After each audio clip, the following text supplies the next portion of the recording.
My name is Gregory Olson. I'm the Southeast Regional Director for the SOWN program. SOWN program is a Pennsylvania funded job saving program. And this is a video in our continuing series on topics and issues that affect the companies that we have worked with over the years and continue to play out and through new clients that we have. This one is called "Why is Succession Planning So Hard?" And I will be joined by my colleague, Joel Steiker, in the SOWN program. And we also will have some quotes from business owners, Bud Tyler, Kevin Buzza, John Shagda, and Eric Wilhelm. Because we have received much data over the years, and it just shows that 85% of small business owners do not have a succession plan. And even in the SOWN experience, 100% of them do not have a succession plan. And that's, why we really talk about and have discussed many times, what is it that is the reasons that the succession plan isn't done ahead of time, so that when that issues come up, that there's something in place that kind of help guide the organization and guide us through the recovery process. And in our experience, the business plan or the recovery plan comes, and the succession plan should be the last step. We have many years have talked about why there's no succession plan, and it's really no mystery. And many times it's just too busy doing the day-to-day things, and often there are just too many obstacles in the way. There's family issues, business issues, and just outside issues that make it very difficult to sit down and look at it. And one of the other big issues that it is really hard to predict the future, especially when it involves you and your business. For us, the value of the succession plan has many facets, but one of the first things it does is that it reduces the stress in the organization about what the future is going to look like. I mean, as the future is unpredictable as it is, and it makes it a lot more comfortable when people are talking about their role and your role and your business, when there is something that's already been discussed and is in place. And it also answers the very difficult questions, and the questions for you, because you as the owner have to decide what your future lifestyle choices are. What do you want what the future to look like? It involves your net worth. It involves catastrophes and contingencies, because you do risk planning for the business in a catastrophe. And this succession plan should dovetail right in with those plans. And then finally, it's what do you want to happen? What do you want for your role and your future to look like if you can lay it out in a plan? I always say this in many things that we do in business, but it's true in this situation particularly. It is to begin with the end in mind. I always use the Stephen Covey statement because it is, once you can define that and describe it so that you have a comfort level with it, then you write your plans in reverse. It is, the business plan should start where you want to be. Your succession plan should start where you want to be, and then you do it in reverse. The first questions are always the life questions, and this is the hardest ones to answer. So we begin with this in the end. It's how and when to go. It's just sometimes a very, very tough decision. And when you're doing things and you're involved in things, it's a hard call. And it's one that you will struggle making because, especially, with the day-to-day, but it's one that your organization would like to know, and it's helpful to you in any of your communications with them. And then where are you going? What do you, as we did when we were talking about building the house, it's where are you going and what do you want to find there? and what money, lifestyle things are involved. So it's your life questions first. Your business questions are second. These are the ones, the business, many times, you're really involved in it, but the business is an ongoing entity. And in what we do, it's always talking about how's the business going to transition? And so it's always, how long do you want to stay? How much money do you want out of it? How much money do you need to put into it to get more out? It's who's going to be the future leaders? What does the leadership team look like in the future? What's it going to take to sustain the business if you're not there? And then finally, the business is your legacy. And so what do you want that legacy to look like? The goals that you should set in doing this when you're doing your plan is always answer the life questions first. And then this is the objective here is to create a document that lasts beyond you. And it also communicates your plans to all the stakeholders, and there are many of them. Many people are involved in the business one way or another. And then finally, we always encourage you to create a succession support team. The people maybe a couple of stakeholders, a couple of outside people, but get people involved to become part of your team to create the plan that is your succession plan.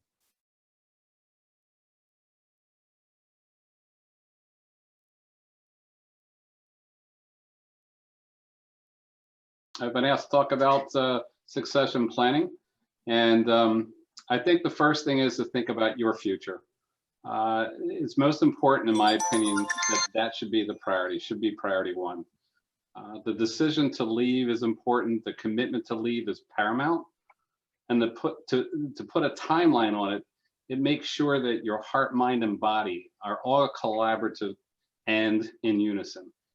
If they're not, then I think you're at a point where you're not ready to proceed.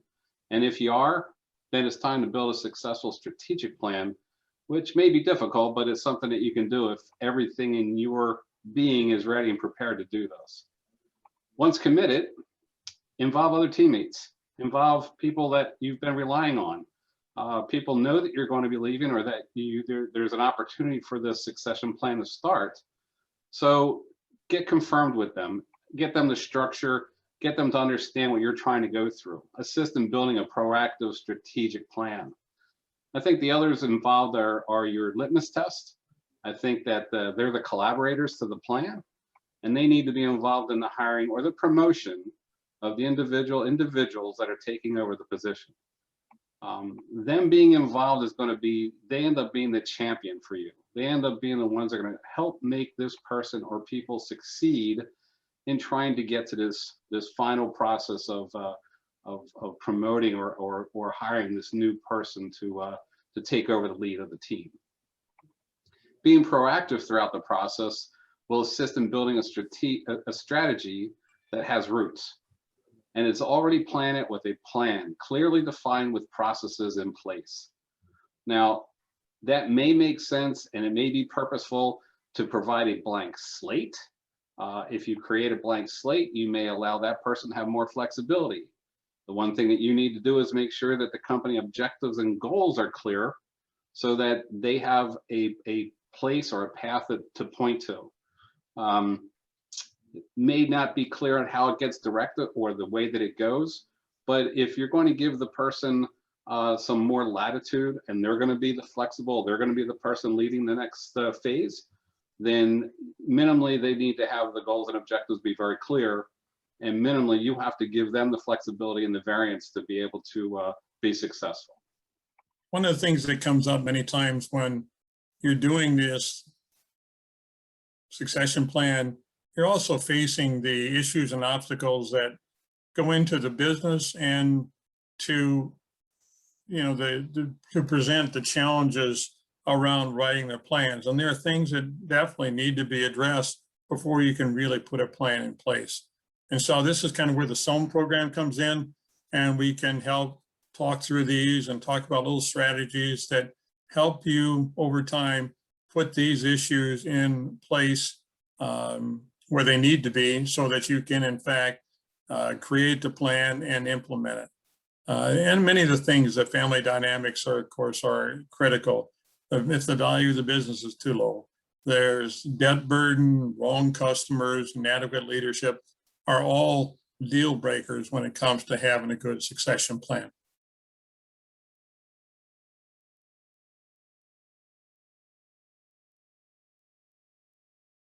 As young as I used to be, been at this for, 16, 17 years on my side, and the company's been around for over 20.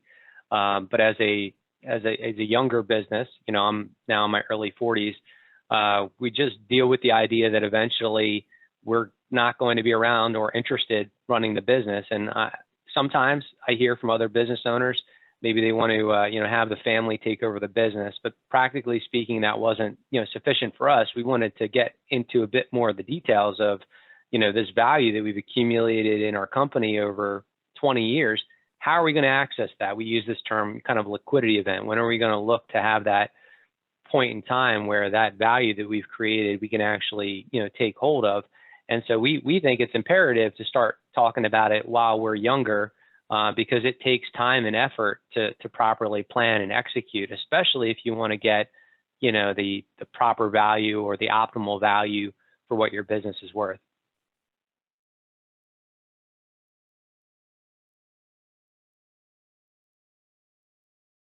Earlier iterations, it was a bit clumsy and unclear. It was just this idea that, we're going to continue to build this company, forever and ever, amen. And then as we got a little bit more mature, we started thinking, well, how the hell are we going to actually, do this? And so that brought us to this concept of being interested in ESOP, which is an employee stock ownership plan. And after doing, pretty extensive research on it and having a professional feasibility study conducted, we determined that that was a good route for us. And so the concept is, we shared that we've researched this with our employees, and not to get too technical into the details, but what it provides is a way for a business to sell their shares. It's financed by a few different means, but you could do it through the SBA as one example. And then in that process, ownership is transitioned over to the staff, which can be devised a couple of different ways, by seniority or by their income as a percentage of the total payroll. And this approach actually also allows for the current owners, which would be me and my two business partners, to remain or not, depending on our interest. And so we could continue in some capacity, as an employee now of the organization. We could perhaps even maintain a position, of leadership, obviously, or on the board. And that would give us the ability to continue to work, generate an income, or enjoy just the concept of participating in this industry that we love for a period of time. But then know that we've cinched up or completed that process of accessing, the equity value of our company. So we don't have to think, oh, how are we going to eventually transition out? Many times it's so important to determine your priorities. And this is when we're talking about what do you want to work on and how do you want to do it. But in a succession plan, it is really about you. So you're the first priority. And if those priority issues around your life, your business, your retirement, and your legacy are the ones that really drive this plan. So in everything that we do, we encourage you to have these discussions with the people that you need to talk with, share concerns with us. But whatever we're doing is trying to coach and counsel you through this process of making yourself the priority and putting the things in place that you need to do to make this all happen.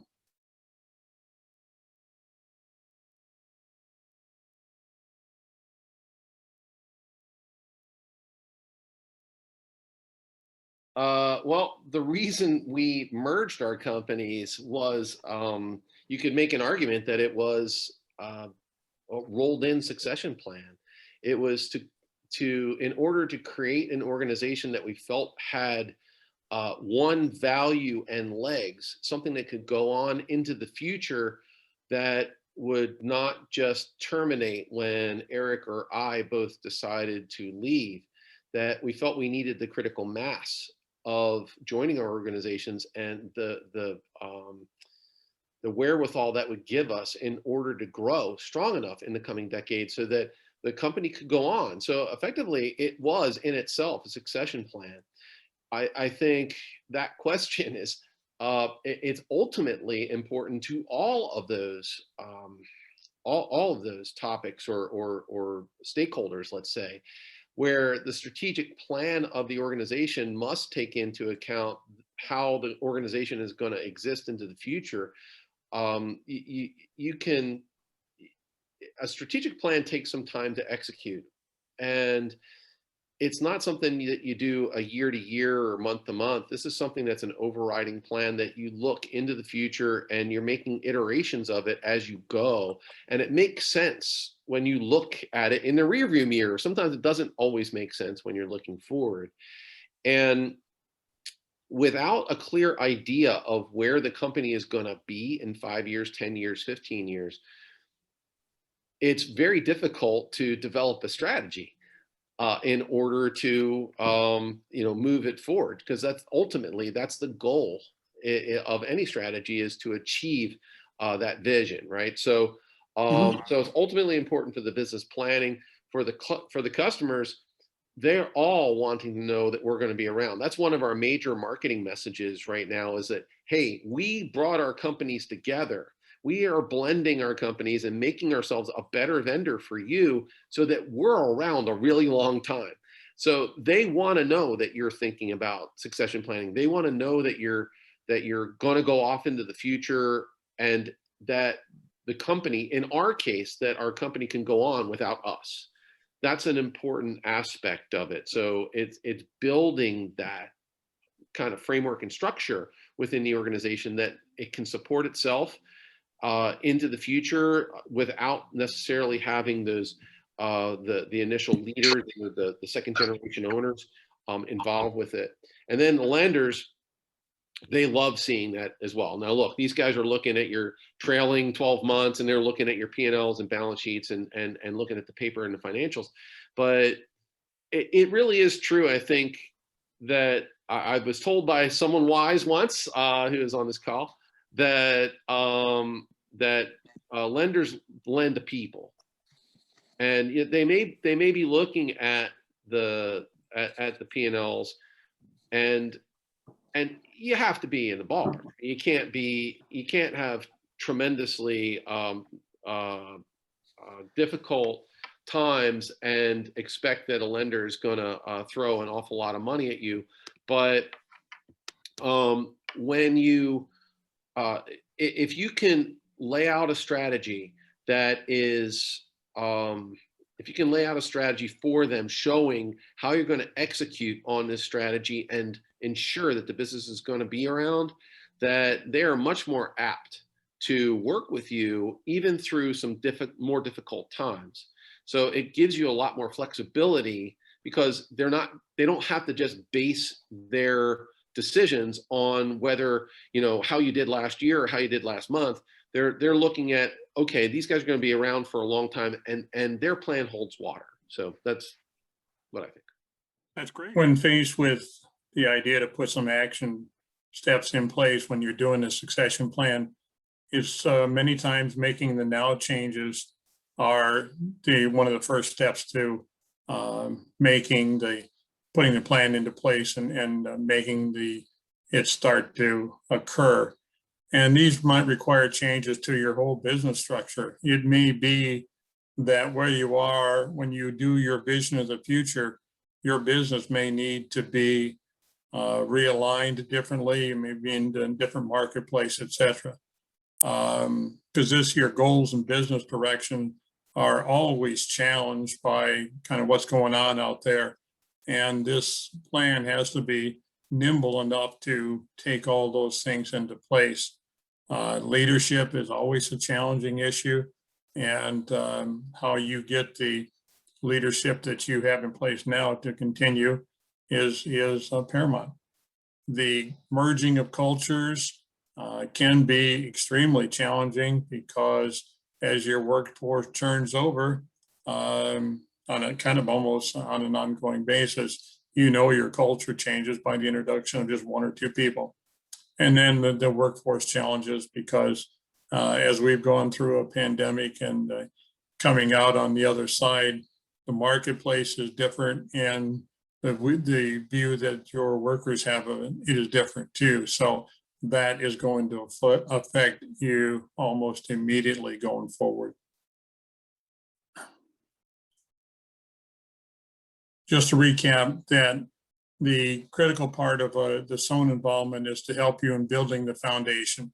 Because remember, we talked about the succession plan is the end result. That first of all, we're going to talk with you about and ask you to look at what your retirement needs are. Then the second thing is your business contribution to your retirement and to what happens to your life after the business. And then the third thing is helping with aligning your business situation with your desired outcome, your desired business outcome. The SOAN program is a statewide program. On the screen is the directors for the different regions that are involved. We encourage you to reach out to any one of them when you want to talk about succession planning and actually begin the process of putting one in place. If you would like to talk to us or talk to any of the individuals who were on the video today, we can arrange for that to happen as well. So thank you for your time and for being interested in succession planning.